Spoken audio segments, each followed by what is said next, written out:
Guys এই প্লেসটা এখন সানসেটের টাইম হচ্ছে, আমি স্টার্ট করছি আর এটা ফুলটা আমি সাউন্ডটা শোনাবো।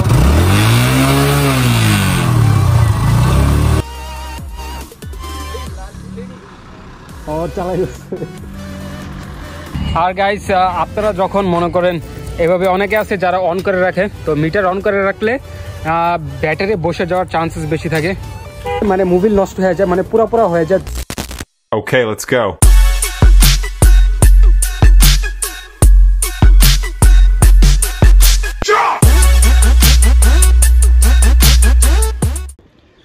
তো hey guys, what's up everybody, welcome back to my another new video. তো গাইস নতুন একটা ব্লগে আবার এসে বললাম আপনাদের সাথে। তো আজকে আমি আপনাদেরকে আমার নতুন ব্লগে স্বাগতম জানাচ্ছি। আর আজকে ব্লগটা একটু ইউনিক প্লেসে যাওয়ার ট্রাই করব। তো আজকের ব্লগে আমি যাব হচ্ছে 300 ফিটে মেইন একটা হেলিপ্যাড আছে, তো ওই হেলিপ্যাডের দিকে আজকে আমি যাব। তো আগের বার ওখানে গেছিলাম, তো ওখানে কোনো ব্লগ করা হয়নি, তো আজকে ভাবছি যে যেহেতু যাব তাহলে ব্লগটা করা যাক। তো চলেন গাইস মোটো ব্লগিং সেটআপে যাওয়া যাক আর ভিডিওটা কন্টিনিউ করা যাক। আর চলুন গাইস ভিডিওটা শুরু করা যাক। So let's go. তো গাইস আমরা এখন আমার এরিয়ার ভিতর থেকে বেরোচ্ছি। তো সামনে হচ্ছে জেনেক্স, তো এই রাউন্ড আমরা দিব। এখান থেকে আমরা সামনে একটা ইউটার্নের রাস্তা আছে, তো ইউটার্ন দিয়ে ঘুরবো। তো এখন আছি হচ্ছে আমরা এয়ারপোর্টের একটু কাছাকাছি আছি। তো সামনে একজনের মোবিল পুড়ে যেতেছে, অবস্থা খুবই খারাপ গাইস। মানে তারা মোবিলটা চেঞ্জ করে না কেন এটাই জানি না বাইকের জন্য। আর এয়ারপোর্টের কাজ এখনও প্রায় শেষের দিকে গাইস, তো হয়ে যাবে নেক্সট ইয়ার হয়তো মেবি। আর এখন আমরা ইউটার্ন নিলাম, দেন এখন আমরা যাব হচ্ছে ফ্লাইওভার দিয়ে 300 ফিটের দিকে আমরা যাওয়ার চেষ্টা করব গাইজ। অনেক ক্ষেত্রে মোবিলে যখন আপনারা পুরো অয়েল মনে করেন যে চেঞ্জ না করবেন, তো অয়েলটা মনে করেন পুড়ে, তো মোবিলে যেটা থাকে আর কি, তো ওইটা পুড়ে যায় আর কি ফুললি। তো পুড়ে যাওয়ার পরে ইঞ্জিনে আপনাদের অনেক প্রবলেম করে। তো এখন আমি 300 ফিটের দিকে এসে পড়ছি গাইজ। তো এই 300 ফিটে অনেক রহস্যময় কাহিনী হয়ে থাকে। তো সামনে এখানে পুলিশে অনেক ঝামেলা করে থাকে। তো অনেক বাইকার আছে যারা অনেক জোরে সাউন্ড করে দেন যায়, তো তাদের কারণে আর কি পুলিশের বেশিরভাগ ধরে থাকে বাইকারদের। তো আমি সাইড দিয়ে যাচ্ছি, তো অনেক কম স্পিডে দেখতে পারতেছেন যে আমি 47 কিলোমিটারে চালাইতেছি গাইজ। এত কমে বুঝতে হবে না, নিজে আস্তে আস্তে বাইক চালানো, অনেক সেফটি মেনটেন করে চালানো বেটার গাইজ। আর এইখানে তো উলটপালটভাবে গাড়ি চলতেই থাকেন না, অটো যাইতেছে ডাইনে বা গাড়ি যাইতেছে বামে, মানে কি একটা অবস্থা। তো সামনে মনে হেলিপ্যাডের রাস্তাটা আছে, তো আমরা এখান দিয়ে সোজার দিকে যাব। তো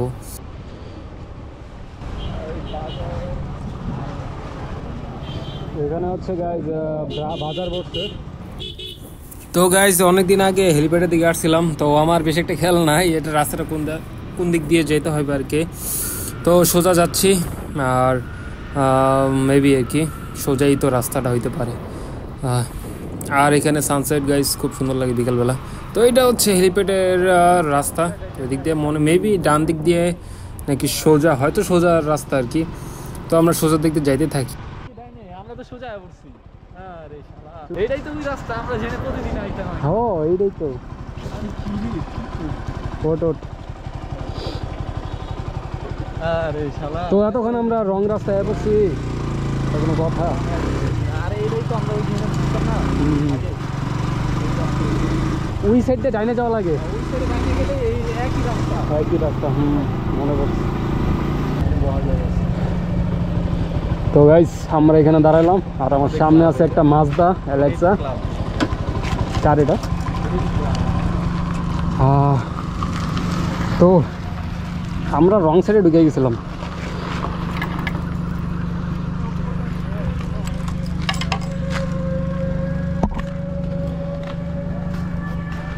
তো এই জায়গায় যখন সব বাইকার একসাথে হয় তখন ভরে যায় না গাইস, জায়গাটা ফুল ফাঁকা। আর আমার বাইক রেক্সি আছে, আমি এখানে তো অনেক কিলোমিটার রান করে ও চালাই যাচ্ছে। তো গাইস বাইকের অবস্থা ফুললি টাইট হয়ে গেছে, তো ফুল বাইকটা ওয়াশ করতে দিব। তো নেক্সট ব্লগে ভাবছিলাম ওয়াশটা করব, কিন্তু সময়ের জন্য ওয়াশটা করতে পারি নাই। আর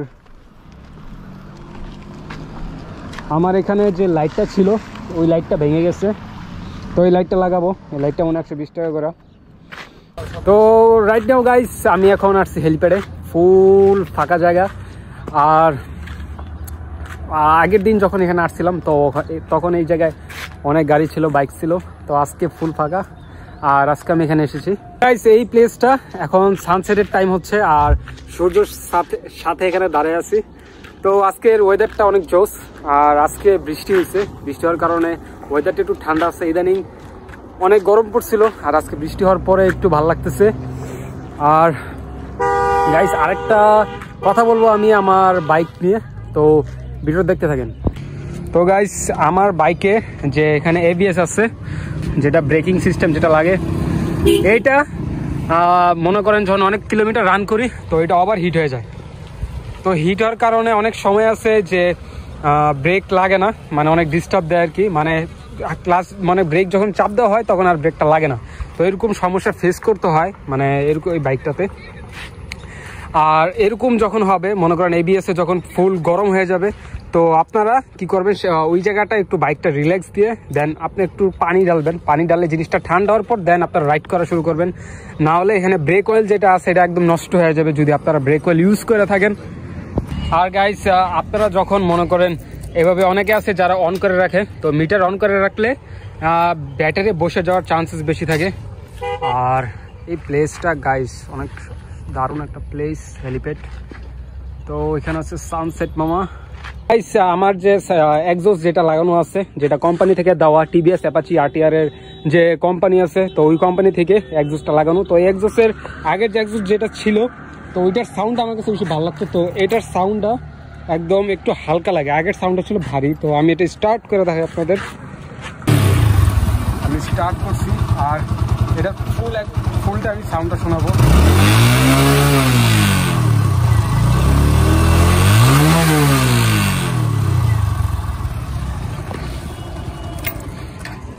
বাইক জায়গায় স্টপ করে রেখে যদি আপনি অ্যাক্সিলারেটর জুড়ে দেন তো আপনার ইঞ্জিন অয়েলে অনেক তেল ঢুকে যায়, মানে মোবিল নষ্ট হয়ে যায়, মানে পুরা হয়ে যায়। তো আপনার এরকম যদি করেন তাহলে দেখবেন যে প্রত্যেক সপ্তাহে অথবা মাসে আপনার মোবিল চেঞ্জ করা লাগবে, না হলে ইঞ্জিনে প্রবলেম হতে পারে। তো গাইস আজকের ভিডিওটি হচ্ছে এতটুকু পর্যন্তই। আর ভিডিওটি ভালো লেগে থাকলে অবশ্যই চ্যানেলটি সাবস্ক্রাইব করবেন এবং পাশে থাকা বেল বাটনটি প্রেস করে দিবেন। আর ভিডিওটি ভালো লাগলে একটা কমেন্ট করে দিবেন গাইস। আর আজকের মতো এতটুকু পর্যন্তই। তো নেক্সট ভিডিওতে গাইস আপনাদের সবার সাথে দেখা হচ্ছে। So good bye. কি বাই হয় না?